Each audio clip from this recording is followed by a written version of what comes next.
Well, if a strong tropical storm or hurricane would threaten our area, thousands of people would be taken to the roads to escape its path. It's important to have a plan and know what's coming and when to evacuate.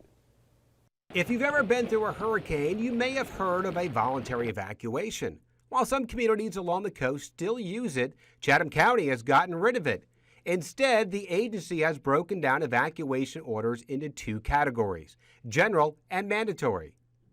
During a general evacuation, the agency is really encouraging everybody to get out and find somewhere safe.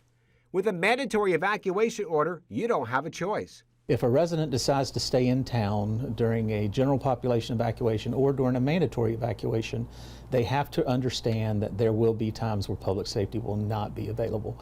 So if you fall down the steps, if you break a leg, if you have a heart attack, public safety is not going to be able to respond to you because it's just not safe for them to be on the roadways. Depending on where you live in Chatham County determines on when you evacuate.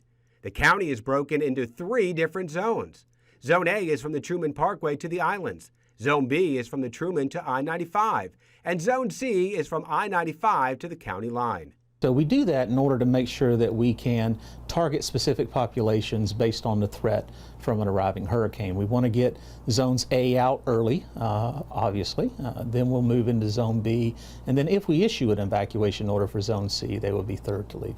Making sure you know your evacuation zones and your evacuation route is key. This year, there's a bump in the road leading to safety. We'll talk about some possible evacuation changes due to I-16 construction during WTOC's Hurricane Ready Special. Join us this Saturday at 7:30 right here on the Big Red 11.